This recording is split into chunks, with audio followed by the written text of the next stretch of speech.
सुप्रभात प्यारे बच्चों। कक्षा +2 का ज्योग्राफी का आज हम जो नया अध्याय स्टार्ट कर रहे हैं, जिसका शीर्षक है प्रवास के प्रकार, कारण और परिणाम। इन टॉपिकों पर हम चर्चा करेंगे। आशा है ये सारी चीज़ें आपको समझ में आएंगी।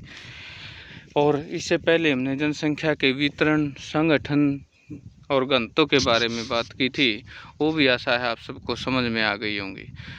आज हम प्रवास के बारे में जानेंगे। छत्तीसगढ़ के भिलाई इस्पात संयंत्र में एक अभियंता के रूप में कार्य कर रहे राम बाबू का जन्म बिहार के भोजपुर जिले के एक छोटे से गांव में हुआ था। 12 वर्ष की आरंभिक आयु माध्यमिक स्तर पर अध्ययन पूरा करने के लिए वह निकटवर्ती कस्बे आरा में चला गया। वह अपनी अभियांत्रिकी की डिग्री के लिए झारखंड में स्थित सिंदरी गया और बाद में भिलाई में उसे नौकरी मिल गई, जहां वह पिछले 31 वर्षों से रह रहा है। यानी ये एक इसकी पृष्ठभूमि है प्रवास कैसे। उसके माता पिता शिक्षित थे।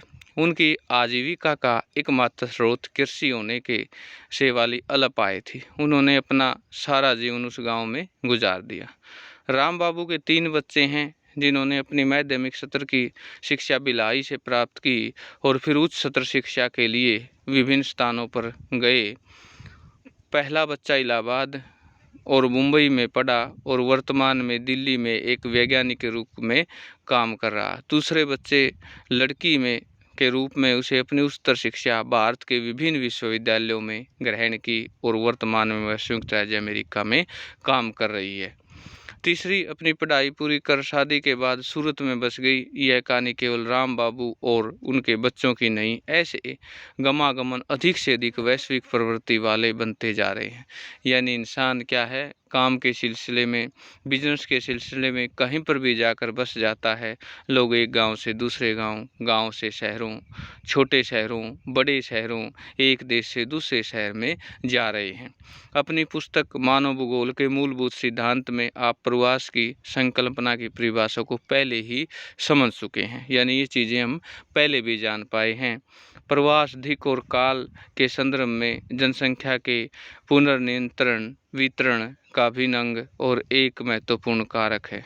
भारत देश के मध्य में पश्चिमी एशिया, दक्षिण पूर्वी एशिया से आने वाले प्रवासियों की तरंगों का साक्षी रहा। वास्तव में भारत का इतिहास देश के विभिन्न भागों के में प्रवासियों की तरंगों का एक के बाद एक कार बसने का इतिहास है। एक नामी कवि फिराक गोरखपुरी के शब्दों में, सरजमी हिंद है अकवान ए आलम के फिराक, काफिले बसते गए हिंदुस्तान बनता गया। और इस प्रकार से देश का निर्माण होता गया। विश्व के सभी भागों से लोगों के कारवां भारत में आते रहे, बसते रहे और इसी से भारत की विरचना हुई।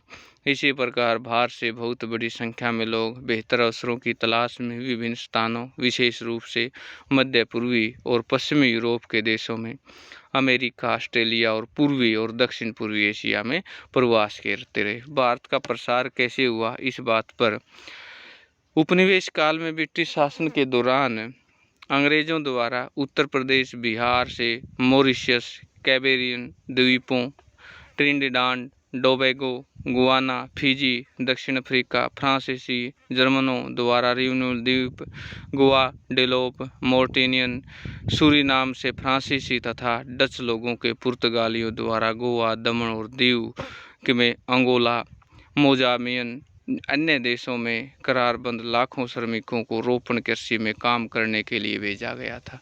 यानी काम के सिलसिले में वहाँ गए थे। ऐसे सभी प्रवास भारतीय उत्प्रवास अधिनियम गिरगिट एक्ट नामक समयबद्ध अनुबंध के तहत गिरमिटिया मजदूर के बारे में भी हम पढ़ चुके हैं पिछले क्लासों में कि क्या होते हैं, जो एक कॉन्ट्रैक्ट पर, एक ठेके पर मजदूर लिए जाते आते थे। फिर भी इस करारबद्ध मजदूरों के जीवन की दशाएं दासों से बेहतर नहीं थी।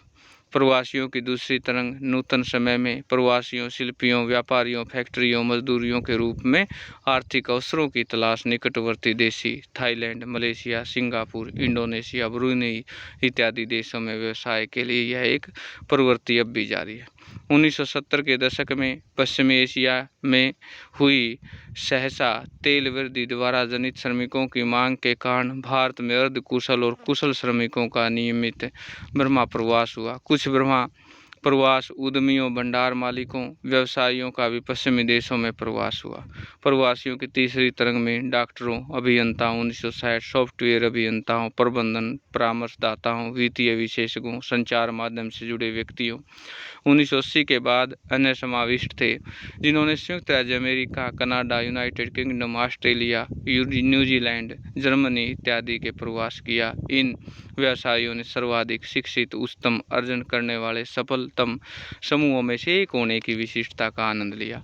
उदारीकरण के पश्चात 90 के दशक में शिक्षा का ज्ञान आधारित भारतीय उत्प्रवासियों भारतीय प्रसार में विश्व में सर्वाधिक शक्तिशाली प्रसार में से एक बना दिया। इन सभी देशों में भारतीय प्रसार अपने अपने देशों में विकास के लिए महत्वपूर्ण भूमिका निभा रहे हैं।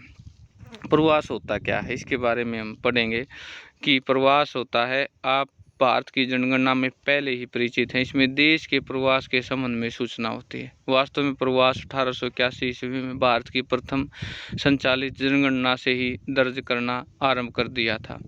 इन आंकड़ों को जन्म के स्थान पर आधार पर दर्ज किया गया, परंतु 1961 की जनगणना का पहला मुख्य संशोधन किया गया। उसमें 2 घटक अर्थात जन्म स्थान और गांव, नगर अथवा यदि अयंतर जन्मा तो निवास की अवधि सम्मिलित किए गए।